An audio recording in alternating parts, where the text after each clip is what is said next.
Hello everyone, welcome back to my channel interactive classes.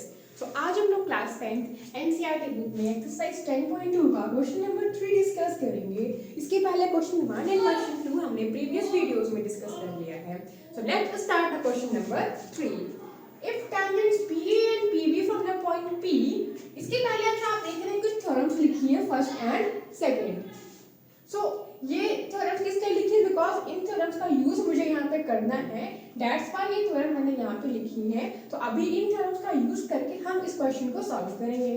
तो the question is if tangent PA and PB from point P to a circle with center O are inclined to each other at an angle of 80 degree, then angle POA is equals to। First हम लोग क्या करते हैं, firstly किसका diagram बनाने को try करते हैं। अब डायग्राम बनाएंगे तभी तो समझ में आएगा कि हमें क्या दिया और क्या हमको फाइंड करना है। तो लेट्स मेक अ डायग्राम। ये कोई सर्किल है जिसका सेंटर मान लिया यहाँ पर O है और टेंजेंट्स PA एंड PB क्या है, from point P to a circle with centre O are inclined to each other. मान लिया कि ये पॉइंट P है और यहाँ से एक टेंजेंट ये है PA और एक टेंजेंट ये है PB। ये दो टेंजेंट्स हमारे पास है PA and PB to a circle with centre O। एक सर्किल पे है जिसका सेंटर क्या है, O है। ये दोनों क्या है, इंक्लाइन है, मतलब ये इस तरह से किसी एंगल पे ये झुके हैं at an angle of 80 degree, मतलब ये दोनों ही टेंजेंट्स 80 डिग्री के एंगल्स पर बने हुए हैं, इंक्लाइंड है। Then angle POA is equals to, हमसे क्या पूछ रहा है, ये POA कितना होगा, POA यानी कि हमसे क्या पूछ रहा है, एंगल O, P से O, O से A चले हम, P से O, O से A, P से O, O से A, यानी कि हमसे ये वाला एंगल पूछ रहा है कि ये कितना होगा। सो फर्स्टली इसके पहले जो क्वेश्चन हमने किया है वो सारे स्टेप यहाँ पे हम करेंगे और हम ये फाइंड करेंगे कि यहाँ पर ये वाला पूरा कंप्लीट एंगल कितना बन रहा है। तो पहले हम क्या करते हैं, इसको ज्वाइन कर देते हैं इधर से।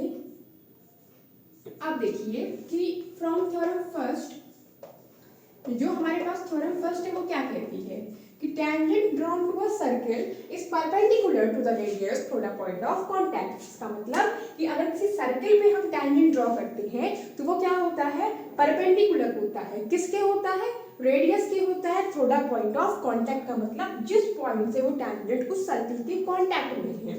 इसका मतलब ये हुआ कि ये जो पॉइंट है, इस पॉइंट पर ये जो टेंजेंट बना हुआ है ये परपेंडिकुलर है। ओके, तो यहाँ से हम क्या लिख सकते हैं, फ्रॉम थ्योरम फर्स्ट हम लिख सकते हैं एंगल OAP यानी कि ये वाला एंगल, ऐसे ही एंगल OBP, ये दोनों ही क्या होंगे, हमारे 90 होंगे, क्योंकि जो टेंजेंट्स होते हैं सर्किल में वो परपेंडिकुलर होते हैं। सो अब हम क्या कर सकते हैं कि ये एक क्वाड्रिलेटरल है एंड हम क्या जानते हैं, we know that the sum of all angle of quadrilateral is 360. We know that sum of all angles of quadrilateral is 360 degree. That's why यहाँ पे हम क्या लिखेंगे, ये चारों एंगल, एक एंगल ये है, एक एंगल ये, एक एंगल ये और ये पूरा एंगल, इनका सम क्या होगा, 360 होगा। तो this implies that angle OAP plus angle OBP, OAP मतलब ये, OBP मतलब ये हो गया, एंगल BOA का मतलब बीच वाला एंगल और एंगल BPA का मतलब कॉर्नर साइड का एंगल, इनका सम हो गया 360 डिग्री।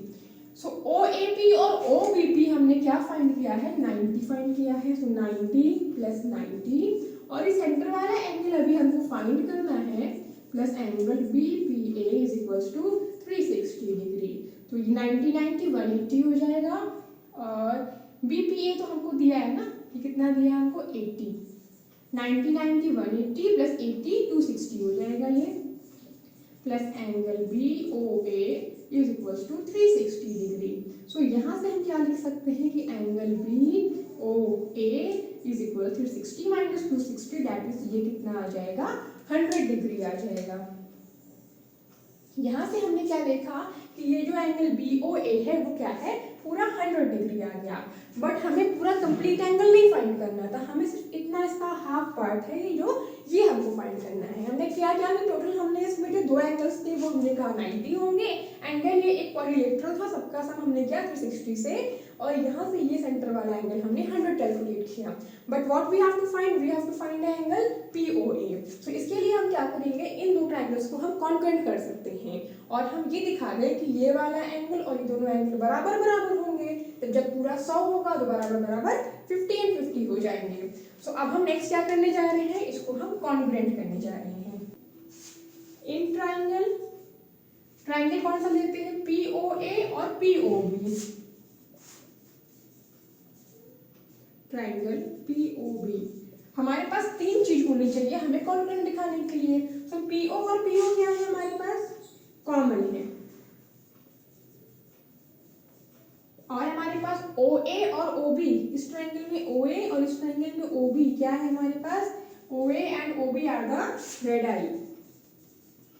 ओके, एंड नेक्स्ट हम चाहे इसमें लिख सकते हैं कि PA बराबर PB। ये कैसे है, ये हमारा है थ्योरम नंबर, ये जो 2 लिखा है इससे हम लिख रहे हैं कि जो लेंथ ऑफ टेंजेंट होता है वो क्या होता है, इक्वल होता है। सो हमने तीन कंडीशन हमने फाइंड कर ली। तो यहाँ से हम क्या लिख सकते हैं कि ट्राइंगल POA कॉन्ग्रुएंट का साइन इस ट्राइंगल POB। कौन से रूल से हुआ, तीनों हमने साइड्स ली है ना, इसलिए ट्रिपल S रूल से हो गया ये। और इसका मतलब क्या होगा, कौन सा एंगल, POA और POB क्या हो जाएगा, इक्वल हो जाएगा by corresponding parts of congruent triangle, CP से हमारा ये इक्वल हो जाएगा। अब यहाँ से हम इधर आते हैं। सो अब हम क्या लिखते हैं कि हमने फाइंड किया था BOA कितना है, सिंस एंगल BOA कितना है 100 डिग्री है। सो BOA को हम फिगर से क्या लिख सकते हैं, ये BOA को हम BOP प्लस POA लिख सकते हैं, इज इक्वल टू 100 लिख सकते हैं हम।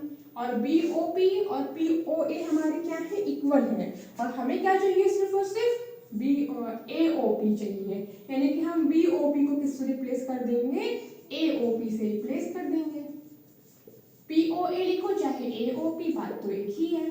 तो टू एंगल, ये टॉफी टू टॉफीज का मतलब two angle AOP is equals to 100। So angle AOP is equals to 50 degree आ गया, and that is our answer.